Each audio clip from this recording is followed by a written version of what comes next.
Bismillah. Assalamualaikum warahmatullahi wabarakatuh.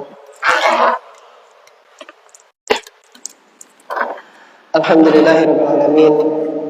Wassalatu wassalamu ala nabiyyina Muhammadin wa ala alihi wa ashabihi wa man tabi'ahum bi ihsanin ila yaumiddin.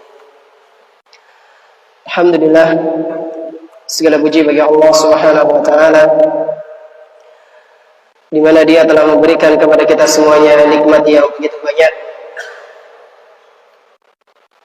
Dan di antara kenikmatan yang telah Allah Tabaraka wa Ta'ala berikan kepada kita semuanya, yaitu berupa nikmat iman, nikmat Islam, nikmat kesehatan, nikmat kita bisa kembali menghadiri majelis taklim di salah satu rumah-rumah Allah Subhanahu wa taala yang kita cintai ini.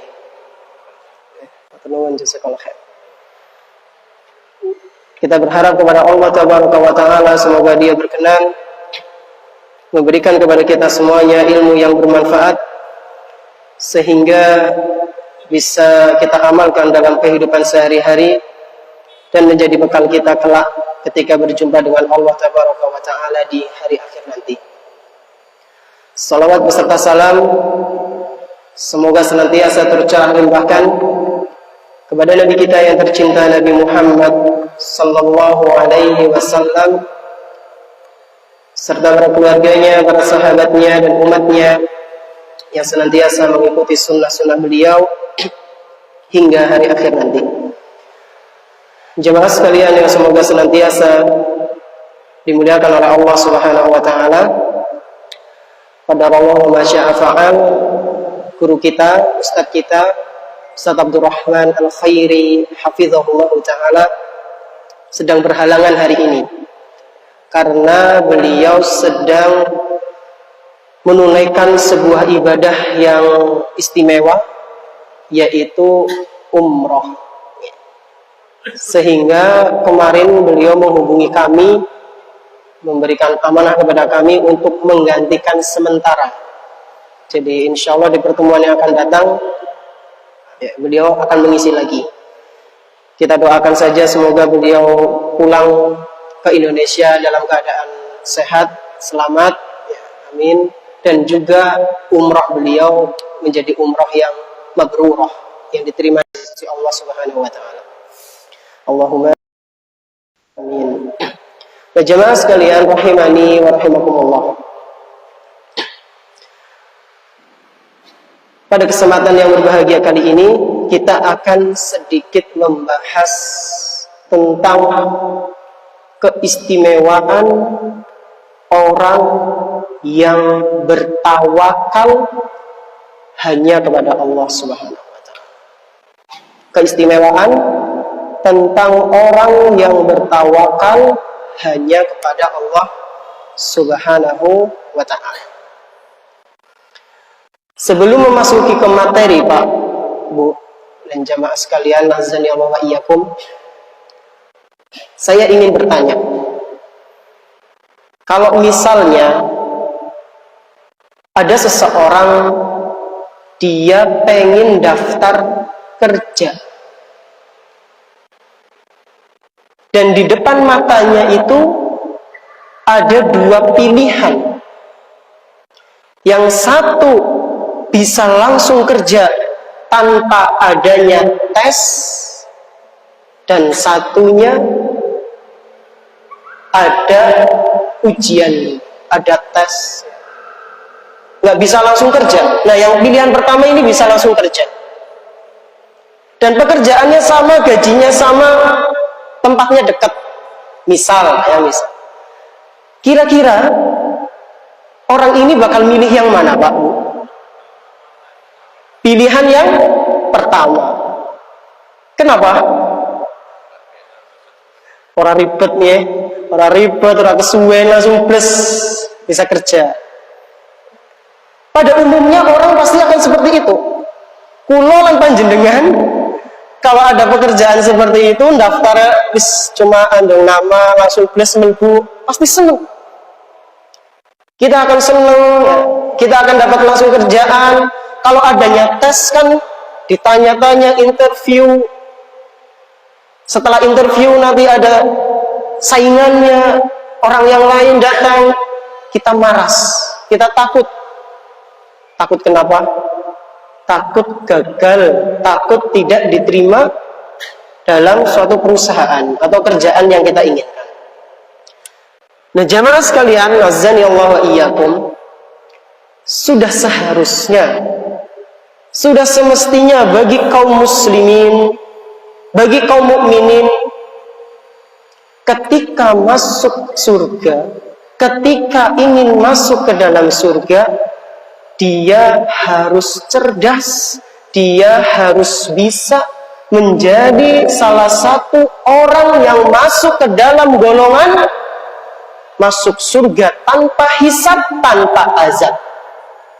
Ustaz, memang ana Ustaz, penghuni surga yang masuk surga enggak dihisab, enggak diazab, enggak ditanya terlebih dahulu, enggak diazab terlebih dahulu, langsung blus. Wonten mboten Pak Bu? Wonten. Ada orang-orang yang masuk surga dan mereka masuk surganya tanpa hisab, tanpa azab. Ini disebutkan dalam sebuah riwayat, hadis riwayat Muslim yang cukup panjang. Kita akan baca beberapa teksnya saja. Hadis ini dari salah seorang sahabat yang mulia yang bernama Abdullah bin Abbas radhiyallahu anhu, bahwa Rasulullah sallallahu alaihi wasallam pernah bersabda, "Uridat alayyal umam." Kata beliau, aku pernah ditampakkan oleh umat-umat, oleh sekelompok orang. Fara'aitun nabiyya wa ma'ahu ruhaitu. Dalam riwayat lain disebutkan ar-rahtu. Kemudian ketika aku melihat umat-umat terdahulu, ketika itu aku melihat ada seorang nabi dan bersamanya ar-rahtu. Apa itu rahtu, Ustaz? Ar-rahtu itu sekelompok orang yang jumlahnya sekitar 3 sampai 9, di bawah 10. Jadi Nabi SAW melihat seorang nabi bersama pengikutnya yang jumlahnya pinten Pak? Ya sekitar 3 sampai 9. Banyak apa sedikit? Ya kalau lebih dari 3 ya banyak ya, di hitungan kita. Kemudian kata beliau sallallahu alaihi wasallam, "Wan nabiyya wa ma'ahu ar-rajulu war-rajulan." Dan aku juga melihat seorang nabi, bersamanya hanya 1-2 orang saja. Subhanallah. Nabi pengikutnya pinten? 2, 1 atau 2. Wan nabiyya laisa ma'ahu ahad. Dan aku juga ditampakkan oleh Allah Subhanahu wa taala seorang nabi yang enggak ada pengikutnya satupun. Subhanallah. Apakah nabi ini dikatakan gagal, Pak? Gagal buatan? Tidak. Meskipun nggak ada pengikutnya, meskipun pengikutnya hanya 1, 2, atau 3, atau sampai 9, ini tidak dikatakan gagal. Kenapa? Karena ukuran benar atau tidaknya suatu dakwah itu bukan dari jumlah yang banyak, tapi isi apa yang disampaikan oleh orang yang mendakwahi. Lalu kata beliau sallallahu alaihi wasallam, "Id rufi'a li sawadun 'azimun." Setelah aku melihat seperti itu, kemudian tiba-tiba aku dinampakkan dengan kelompok yang sangat besar. Jadi ada kumpulan orang itu jumlahnya sangat banyak.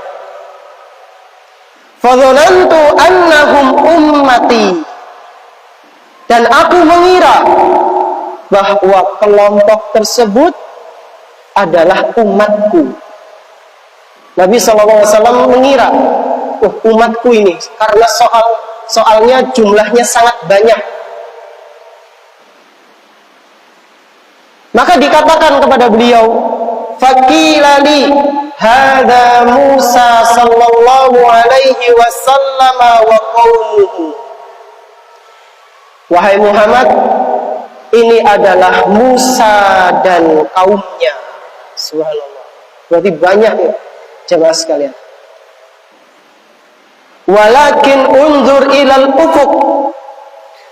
Lihat ke arah sana wahai Muhammad.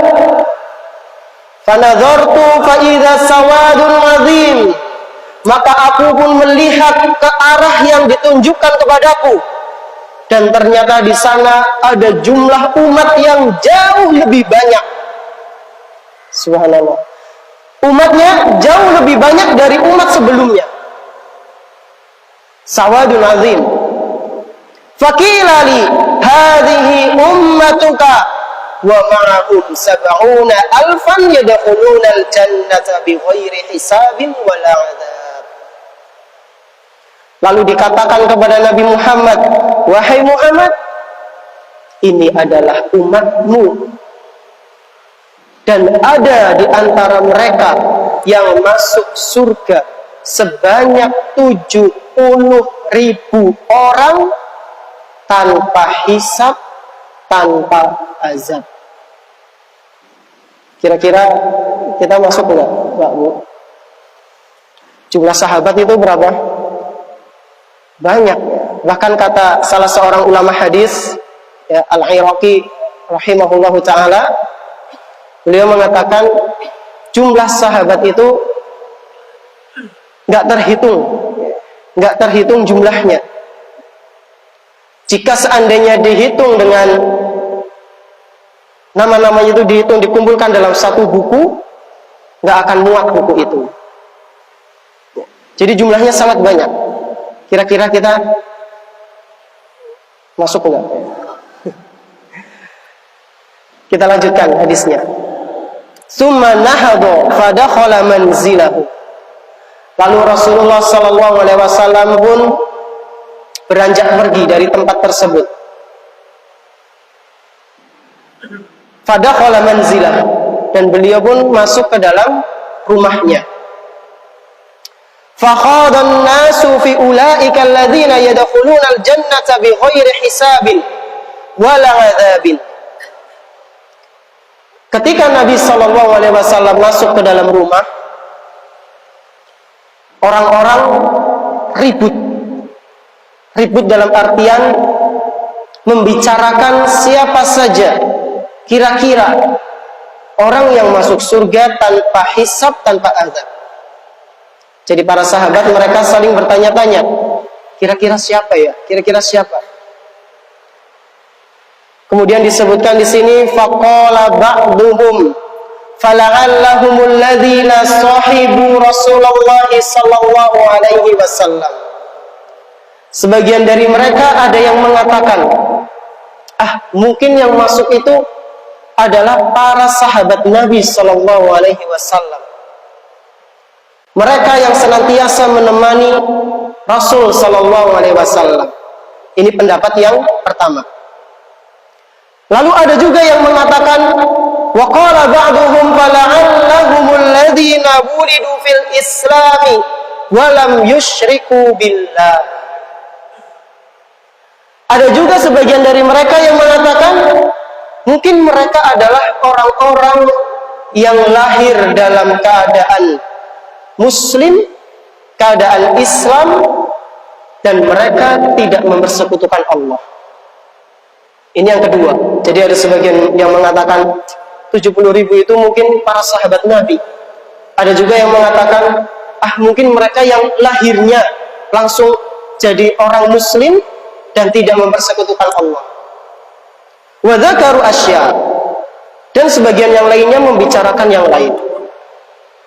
menyangka-nyangka siapa yang masuk tanpa hisab, tanpa azab, dengan sangkaan mereka sendiri-sendiri. Lalu ketika mendengar keramaian di luar rumahnya Nabi Sallallahu Alaihi Wasallam, beliau Sallallahu Alaihi Wasallam pun keluar dari rumahnya. Fakharaja alaihim Rasulullah Sallallahu Alaihi Wasallam. Faqala man ladzi taquduna fi.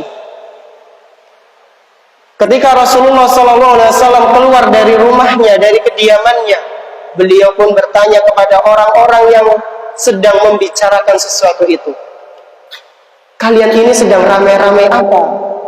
Kalian ini sedang membicarakan apa?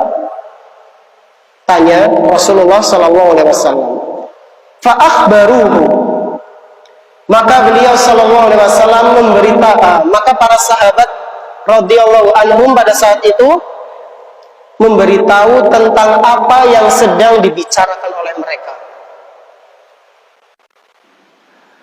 Ketika Nabi Sallallahu Alaihi Wasallam mengetahui ternyata para sahabatnya ini lagi ramai membicarakan siapa yang masuk surga tanpa hisab, tanpa azab, beliau Sallallahu Alaihi Wasallam pun menjelaskan, mereka adalah humul ladzina la yastarqun. Ini yang pertama, yaitu mereka orang-orang yang tidak meminta ruqyah. Ini yang pertama. Kemudian yang kedua, wala yatatayyarun. Yang kedua kata beliau, mereka adalah orang-orang yang tidak percaya adanya mitos tatoyur. Seperti contohnya misal pripun Pak? Jere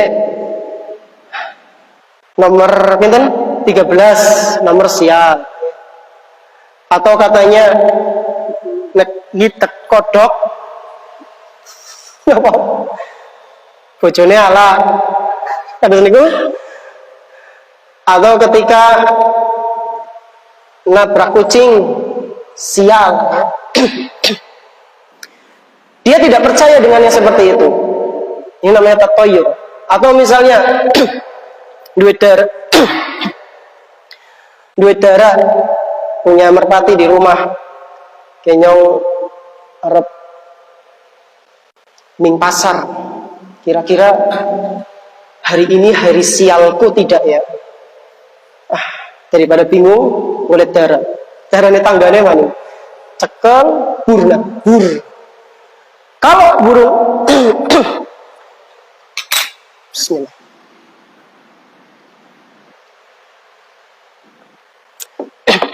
Kalau misalnya burung dara itu terbang ke kanan, maka dia akan pergi ke pasar. Kalau burung itu terbang ke kiri, maka dia tidak pergi. Kenapa? Karena katanya kalau terbangnya ke kanan berarti hari baik untuk dia. Terbang ke kiri hari sial. Nah, ini namanya tatoyur, Pak. Nggak boleh dalam Islam. Apa percaya misalnya dengan seseorang yang bisa mengendalikan hujan? Ini sama saja. Wala yatatayyarun. Mereka tidak percaya dengan mitos. Tidak tatayyur. Wa fi riwayatil Bukhari, disebutkan dalam riwayat Bukhari, wala yaktahun. Yang ketiga, tadi yang pertama tidak minta ruqyah. Yang kedua, tidak tatoyur, tidak percaya mitos, ya, bahasa sederhananya. Yang ketiga, tidak meminta pengobatan kai. Apa itu pengobatan kai, Ustaz? Pengobatan kai itu pengobatan alternatif yang menggunakan besi dipanaskan. Saya pernah melihat sebuah video seseorang yang lumpuh kemudian diobati dengan kai, Pak. Dan hanya sekejap langsung sembuh, Masya Allah. Di atas izin Allah. Dan Kai ini memang ada hadisnya, Pak Bu. Dalam sebuah riwayat dari Abdullah bin Abbas radhiyallahu anhu, bahwasanya Rasulullah sallallahu alaihi wasallam pernah bersabda, "Asy-syifa'u fi salasatin." Terapi pengobatan yang manjur itu ada 3. Kata beliau, terapi pengobatan yang manjur itu ada 3. Apa saja itu? Yang pertama, fisyar toti mihjamin. Yang pertama, fisyar toti mihjam, yaitu berbekam. Ini yang pertama. Kemudian yang kata beliau yang kedua, au syarbati asalin, atau meminum madu. Subhanallah. Ini kata beliau. Lalu yang ketiga kata beliau sallallahu alaihi wasallam, au kayyatin binarin. Yang ketiga yaitu pengobatan dengan cara kai, yaitu dengan api, besi yang dipanaskan. Nah, uniknya jamaah sekalian, dari satu dari yang 2 yang lain, yaitu yang kai, Nabi SAW melanjutkan sabdanya, wa ana anha ummati anil kayyi, dan aku melarang umatku untuk berobat dengan kai. Ini ada di Sahih Bukhari. Dalam riwayat lain disebutkan wa ana akrahu. Nabi SAW dalam riwayat lain disebutkan, dan aku membenci kai. Jadi para ulama berbeda pendapat. Ada yang mengatakan hukumnya makruh. Jadi ini yang keberapa? Ketiga. Ciri orang-orang yang masuk surga tanpa hisab, tanpa azab, yaitu mereka yang tidak minta ruqyah, tidak mitos, percaya mitos. Lalu yang ketiga, tidak minta pengobatan kai. Dan yang keempat, mereka kata Nabi sallallahu alaihi wasallam, wa ala rabbihim yatawakkalun. Mereka ini adalah orang-orang yang hanya bertawakal kepada Allah Subhanahu wa ta'ala. Ketika Nabi sallallahu alaihi wasallam berhenti atau selesai dari penjelasan tersebut, ada sahabat Nabi yang berdiri. Faqama Ukasyah bin Mihsan. Sahabat Nabi ini bernama Ukasyah bin Mihsan. Dia berdiri seraya mengatakan, ud'ullaha an yaj'alani minhum. Wahai Nabi, tolong berdoa kepada Allah supaya aku termasuk dari orang-orang tersebut. Ini kata Ukasyah. Wahai Nabi, tolong doakan kepada Allah, semoga aku termasuk dari 70.000 golongan tersebut yang masuk surga tanpa hisab, tanpa azab. Maka respon Nabi sallallahu alaihi wasallam, anta minhum, engkau termasuk dari mereka. Summa qama rajulun akhar faqala. Lalu ada orang lain yang ikut berdiri di antara sahabat Nabi, seraya mengatakan, ud'ullaha an yaj'alani minhum.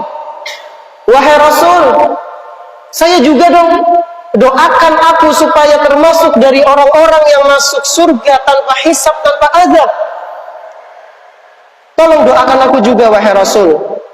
Maka kata Rasulullah sallallahu alaihi wasallam, sabaqaka biha Ukasyah.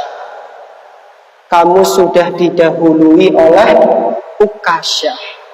Berarti Pak, Bu, jamaah sekalian rahimani wa rahimakumullah, secara logika, ya, hadis tadi diriwayatkan oleh Imam Muslim dan juga Imam Bukhari dan Muslim. Secara logika, Pak, Bu, ketika Ukasyah belum berdiri, jumlah orang yang masuk surga tanpa hisab, tanpa azab, berapa jumlahnya berarti? Secara logika kita yang terbatas. Berarti kan 69.999. Lalu Ukasyah ngacung, wahai Rasul, tolong doakan aku. Genap jadi 70.000. Lalu ada sahabat lain lagi berdiri, wahai Rasul, doakan aku. Jawabannya Rasul apa? Wis kedisitan Ukasyah. Nah, apakah pemahaman bahwasanya kesempatan kita masuk surga tanpa hisab, tanpa azab seperti itu, seperti logika yang kita sampaikan tadi? Maka jawabannya jamaah sekalian, ada perincian dan ada perbedaan di antara para ulama. Yang pertama, sebagian ulama ada yang mengatakan iya, secara zahir jumlah orang yang masuk ke dalam surga tanpa hisab, tanpa azab itu 70.000 orang dan kesempatannya sudah ditutup. Ini pendapat yang pertama, tapi dinilai cukup lemah oleh sebagian besar mayoritas ulama. Nah, pendapat yang kedua, mereka mengatakan tidak, masih ada kesempatan, masih ada peluang untuk umatnya Nabi Shallallahu Alaihi Wasallam yang setelahnya, generasi di akhir, ya kayak kita ini. Apa hujah mereka? Apa landasan mereka sampai mengatakan, sampai berpendapat seperti itu? Kita rinci lagi. Sekurang-kurangnya ada 3 pendapat mereka yang mengatakan bahwasanya kesempatan, peluang untuk masuk surga tanpa hisab, tanpa azab itu masih bisa kita dapatkan. Yang pertama, sebagian ulama yang mengatakan bahwasanya masih ada peluang.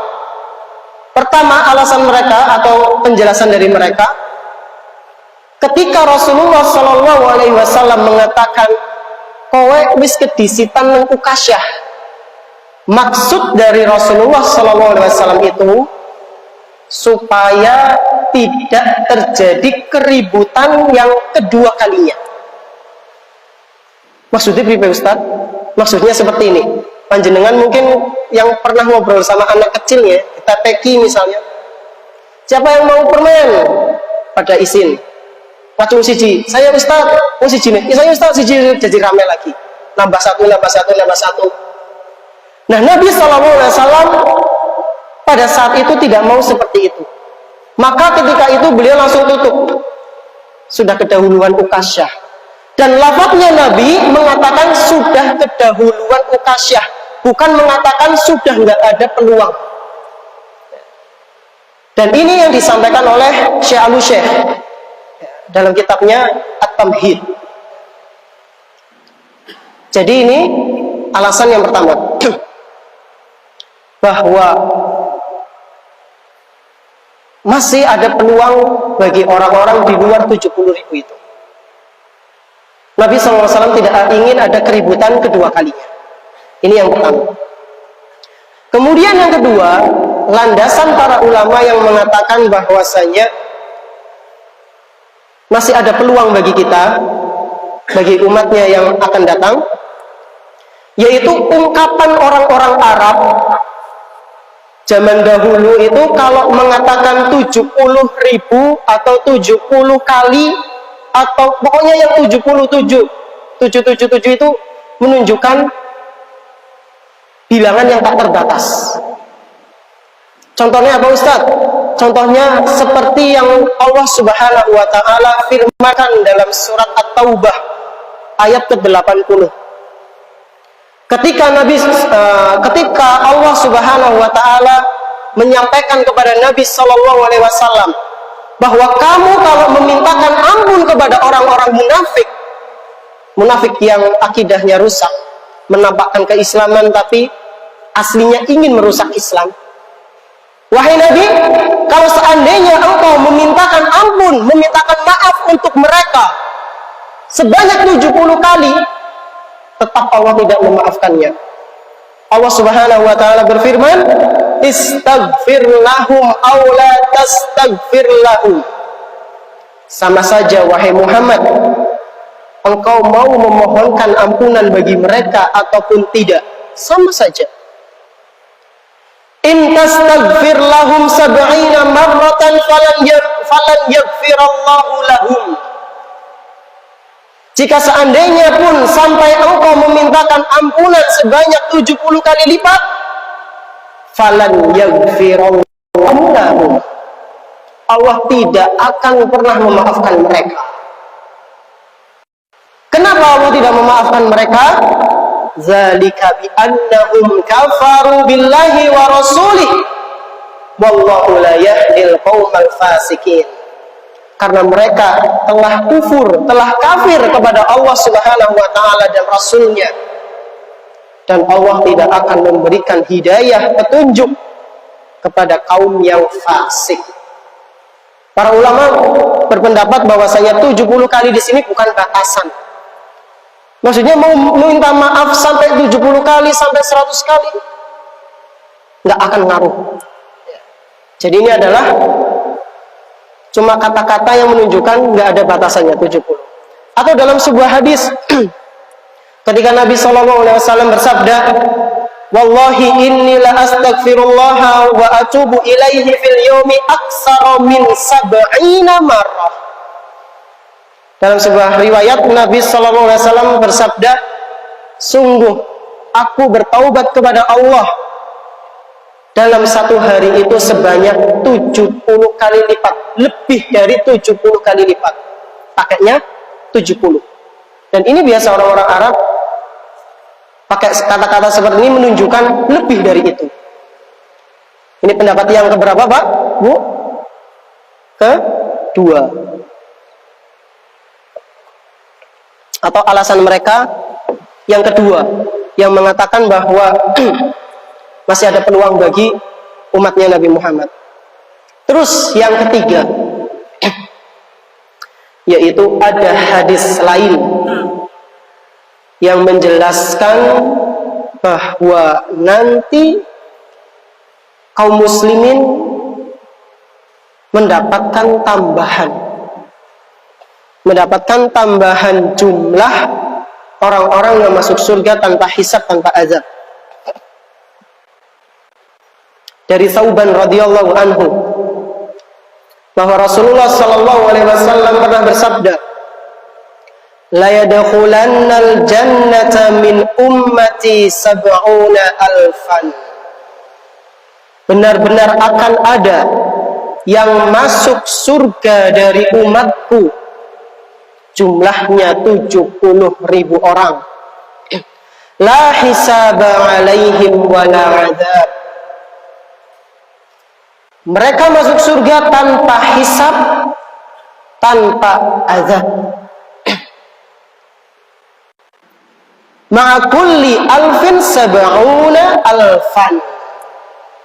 Dan setiap dari mereka, 1000 dari mereka, jadi 70.000 diambil 1000.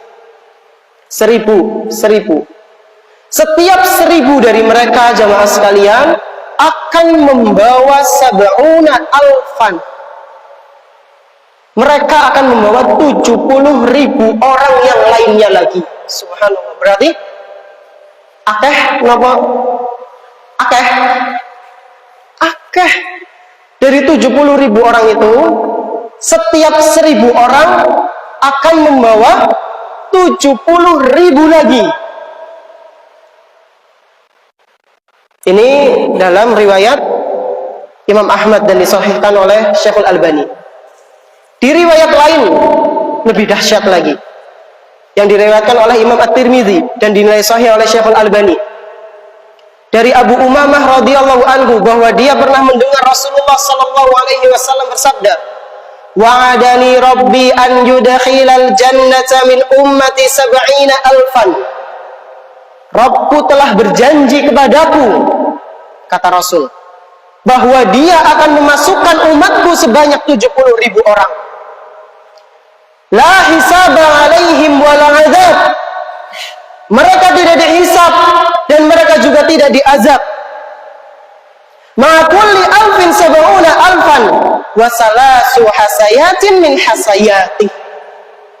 Setiap 1000 dari 70.000 itu akan membawa 70.000 yang lain, dan yang sisanya sebanyak 3 tangkup. Tangkup itu 2 genggaman. Tangkupnya siapa? Tangkupnya Allah Subhanahu wa ta'ala. 3 kali genggamannya Allah Subhanahu wa ta'ala. Jadi sisanya ketika 70.000 itu membawa, ya setiap 1000-nya membawa 70.000, ketika sudah habis, kemudian Allah Subhanahu wa ta'ala dengan kasih sayangnya, dengan genggaman tangannya yang sampai 3 kali akan membawa umat-umat yang lain yang belum terdaftar di situ. Berarti kesempatannya masih terbuka lebar, jemaah sekalian. Masih terbuka lebar.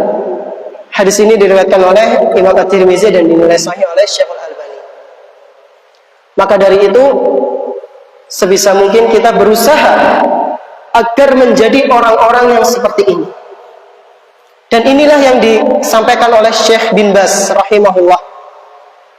Beliau pernah mengatakan, "Falladzina yadkhulunal jannah bighairi hisabin wala adzabin la yuhsihim illallah." Orang-orang yang masuk surga tanpa hisab, tanpa azab, gak ada satupun dari makhluknya yang bisa menghitung kecuali hanya Allah.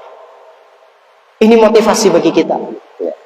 Motivasi bagi kita supaya kita bisa memaksimalkan di sisa usia kita, supaya kita terdaftar orang yang masuk surga tanpa dihisab, tanpa diazab.